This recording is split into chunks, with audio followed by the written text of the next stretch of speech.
Today I'm going to share with you the three biggest publishing myths that are costing authors like you thousands and in some cases even tens of thousands of dollars. So let's dive into it. Hey, my name is Ben Sina. I am the CEO and founder at High Value Author, and during the last 7 years, I have literally sold millions of dollars worth of books and helped more than 400 authors to become bestsellers and publish best-selling books. All right, myth number one: you cannot sell inside your book.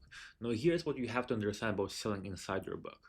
Of course, people are talking about having like funnels, links, buttons, and QR codes. Most people don't even do that, and most authors don't even do that. They don't know how to. They're afraid. Blah blah blah. Now, here's the truth. I believe that it is moral obligation to make sure that every person that you help with your book is going to get the result that your book is promising. And if that means that they have to change their environment to increase their chance of success, then that's what that's what you do. So for example, if you're selling and you're a particular expert in the field, let's say you are an expert in ADHD or mental health, right? You have to understand that the book by its nature, it is never something that's implementational. Most people don't do anything about their book. In best case scenarios, people may take one thing from a book, they might use it in their life. And that's, I'm talking about the best books, right? For most books, people don't do anything about that knowledge. For most people, that knowledge is entertainment. Now, in order for you to sort out and take a fraction, 5 to 7% of people who are really serious about solving their problem and not just buying the solution, but rather really solving that problem, you have to change the environment. You cannot do that within the book, and you have to understand it very well. Now, how do you do that? Now, Amazon has guidelines, Barnes& Noble has guidelines, Audible has guidelines. So I'm not going to go into guidelines on how exactly to do that, but you have to understand you can create a funnel-like approach from a book to the next step, and you actually have to do it. If you are a nonfiction author, if you're somebody who is an expert or you want to become an expert in your field and you're creating a book about it, you have to know, okay, what is the ideal customer journey for my reader? Does it stop with a book, or can there be something beyond the book that is going to be more helpful for them?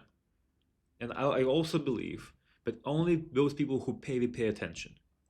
And that's true in almost any scenario. All right, so to summarize myth number one, yes, you can sell inside your book. You just have to know how to do it right.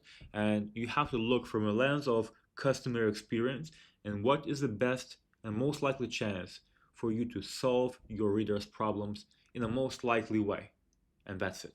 Myth number two: one format is enough. Now, here's what you have to understand. People like to consume content in different ways. People like to consume information in different ways. It's almost like social media. Some people prefer Instagram, some people prefer Twitter X, YouTube, TikTok, whatever. People have preferences. People like different things. And people like to watch the same video. Some people do it in YouTube Shorts. Some people do it in Instagram Reels. Some people do that on TikTok, and you have to understand that. And there is a reason for it. Now you don't have to know the exact reason why is that happened. That's a separate video.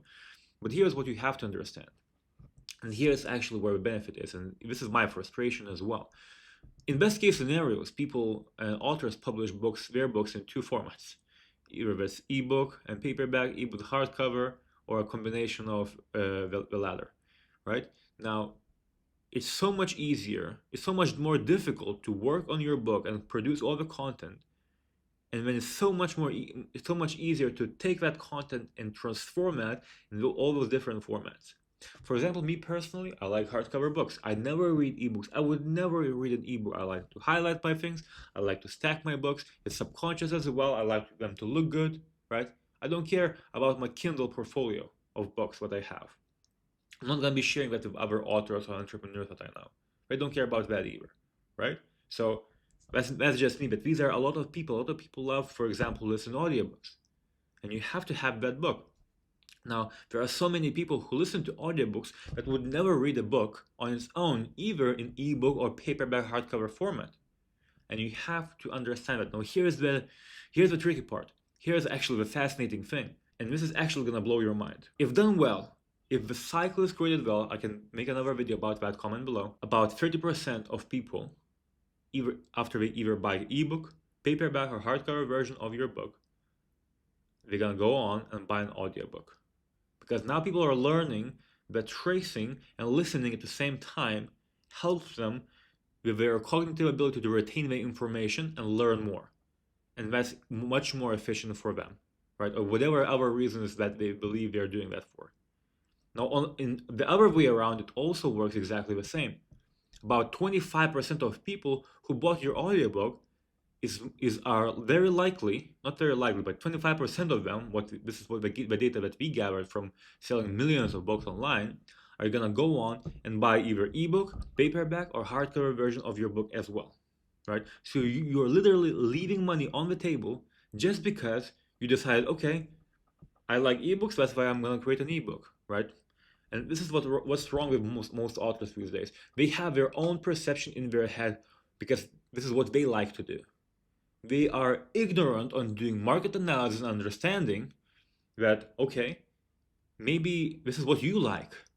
This is not what your readers like, right? So don't be that naive or ignorant and not go out there and find out. You're gonna write a book that's gonna take you 600 hours or whatever money you are spending, for example, if you're hiring somebody for help, and you're not gonna go a step further and say, okay, how my readers are like to consume the information. Is it audiobook, hardcover, paperback, ebook? Maybe all of them. And actually, in most cases, in almost all cases, unless you have like a cookbook, where you're not gonna do an audiobook for a cookbook, but in almost any other case, you want all 4 formats for your book. Right, myth number 3, your content stays inside the book. Now, I cannot stress this enough. There are so many people who are posting, doing different posts of social media. They want to attract attention, they want to get clients, whatever, right? But they're not using their biggest asset that they work so hard on and pull out those amazing highlights and post that on social media and create a content machine with extractions from their book. Now keep in mind, it doesn't matter that your book has this unique information that you may not want to share on social media because it's exclusive for the book or whatever, right? But people don't operate that way. Your readers don't think like that. People don't think that, okay, I'm going to gather all your posts now, I'm going to learn about that information, I'm going to save $20. If that was the case, people would never buy books. People would never buy self-help how-to books because the same information is available online for free. So why the hell people still buy books? Now you tell me. Now, if you don't understand this piece, if you don't understand the psychology behind buying books and shelving them and making them look nice, right? And if you don't know that 40% of people who buy books, they never ever open the first page, you'll never be successful. Your book is never gonna be successful. And these are the 3 myths that you have to really understand and say, okay, Ben, this makes sense. Now the question for you is, what are you going to do about this?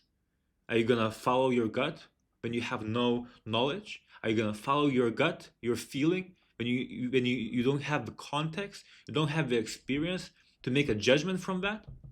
Now you tell me. In any case, I hope you enjoyed this video. I hope you're gonna make a smart decision, and see you in the next one.